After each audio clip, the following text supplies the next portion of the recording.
Bismillahirrahmanirrahim. Assalamualaikum warahmatullahi wabarakatuh. Perkenalkan, nama saya Muhammad Razwan dari Universitas Islam Negeri Alauddin Makassar, Fakultas Dakwah dan Komunikasi dari jurusan Pengembangan Masyarakat Islam. Baiklah, saya akan menjelaskan sedikit tentang resume saya terkait mengantar bisnis Islam. Bisnis Islam adalah serangkaian aktivitas bisnis dalam berbagai bentuknya yang tidak dibatasi jumlah atau kuantitas, kepemilikan hartanya atau barang dan jasa, termasuk profitnya, namun dibatasi dalam cara perolehan dan pendayagunaan hartanya atau ada aturan halal dan haramnya. Di mana tujuan bisnis Islam ini untuk mengembangkan harta dan memperoleh keuntungan dengan jalan yang halal dan diridhoi oleh Allah Subhanahu wa Ta'ala. Selanjutnya, apa saja yang menjadi sumber hukum dalam menjalankan bisnis Islam? Adapun sumber hukum bisnis Islam, yang pertama Al-Quran. Dalam Al-Quran terdapat berbagai ayat yang membahas tentang bisnis berdasarkan prinsip syariah yang dapat dipergunakan dalam menyelesaikan berbagai masalah bisnis. Di antaranya dalam surah Al-Baqarah ayat 188. Dan yang kedua ada hadis. Ketiga ada Undang-Undang Dasar.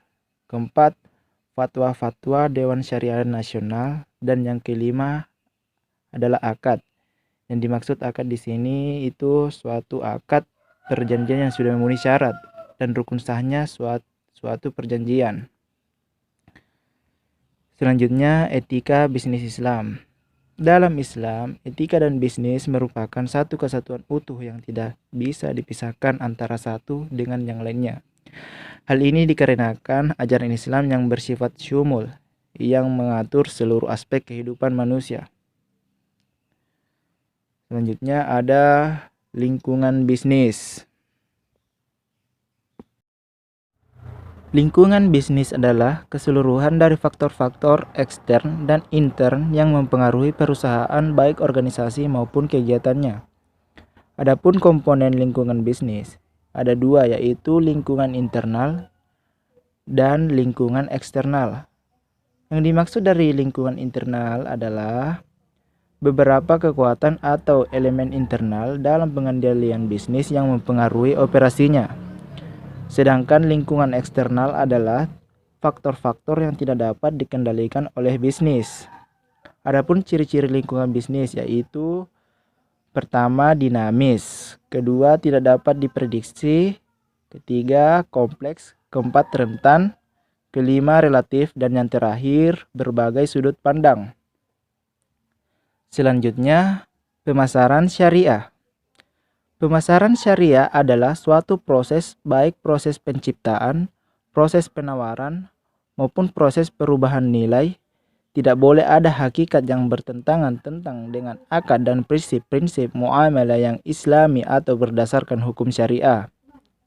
Dalam melakukan proses pemasaran atau bisnis, maka kita harus memenuhi nilai-nilai ibadah. Karena Allah Subhanahu wa Ta'ala menjadikan itu semua sebagai persinggahan terakhir dari spirit aktivitas ekonomi yang kita lakukan, sebagaimana yang telah dinyatakan dalam surah Al-An'am ayat 162. Karakteristik bisnis syariah. Adapun karakteristik bisnis syariah, yang pertama teistis atau rabaniyah. Maksudnya di sini salah satu ciri khas syariah marketing yang tidak dimiliki dalam pemasaran konvensional yang dikenal selama ini adalah sifatnya yang religius atau diniyah. Yang kedua ada etis atau akhlakiyah. Maksudnya keistimewaan yang lain dari syariah marketing selain karena teistis. Karena syariah marketing sangat mengedepankan masalah akhlak dalam seluruh aspek kegiatannya. Yang ketiga ada realistis atau al-waqiyah. Maksudnya di sini syariah marketing bukanlah konsep yang eksklusif, fanatis, anti modernitas dan kaku. Selanjutnya yang terakhir ada humanistis atau al-insaniyah. Maksudnya di sini bahwa syariah diciptakan untuk manusia agar derajatnya terangkat, Sifat kemanusiaannya terjaga dan terpelihara, serta sifat-sifat kehewanannya dapat terkekang dengan panduan syariah. Selanjutnya, pengertian bank syariah.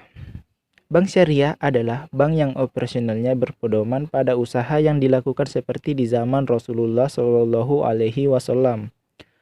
Bentuk-bentuk usaha yang sudah ada sebelumnya tetapi tidak dilarang oleh Rasul, atau bentuk-bentuk usaha baru sebagai hasil ijtihad para tokoh agama yang tidak menyimpang dari Al-Quran dan Al-Hadis. Fungsi bank syariah. Yang pertama, penghimpun dana. Maksudnya ini yang menghimpun dana dari masyarakat itu sendiri.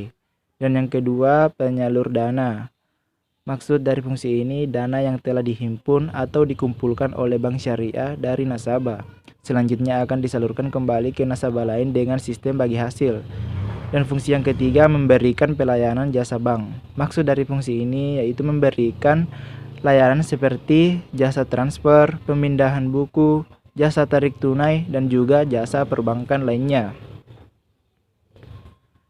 Selanjutnya, manajemen produksi dan operasional. Manajemen produksi adalah suatu proses perencanaan, pengorganisasian, pengarahan, dan pengendalian kegiatan fungsi produksi. Sedangkan operasional adalah praktik administrasi bisnis untuk menciptakan tingkat efisiensi setinggi mungkin dalam suatu organisasi. Definisi manajemen produksi dan operasional yaitu kegiatan yang mengatur dan mengkoordinasikan penggunaan sumber-sumber yang berupa sumber daya manusia secara efisien dan efektif untuk menciptakan dan menambah kegunaan atau utility sesuatu barang dan jasa. Nah, tujuan manajemen produksi dan operasional adalah memproduksi atau mengatur produksi barang-barang dan jasa-jasa dalam jumlah, kualitas, harga, waktu, serta tempat tertentu sesuai dengan kebutuhan. Selanjutnya, konsep dasar sistem informasi bisnis. Teknologi informasi adalah bagian dari mata rantai panjang dari perkembangan istilah dalam dunia SI atau sistem informasi yang digunakan untuk menyampaikan atau mengelola informasi. Sistem informasi bisnis adalah kumpulan dari berbagai informasi yang memiliki kesatuan antara satu dan yang lainnya yang ditujukan untuk kepentingan bisnis. Adapun aturan dalam e-business pada bisnis. Yang pertama, komunikasi. Kedua, komersial atau perdagangan. Ketiga, proses bisnis. Keempat, layanan. Yang kelima, learning. Yang keenam, kolaborasi. Dan yang terakhir, komunitas. Demikianlah penjelasan sedikit tentang resume saya terkait pengantar bisnis Islam, dan saya pribadi memohon maaf yang sebesar-besarnya jika ada salah kata yang tidak mengenakan di hati, dan saya akhiri dengan ucapan wassalamualaikum warahmatullahi wabarakatuh.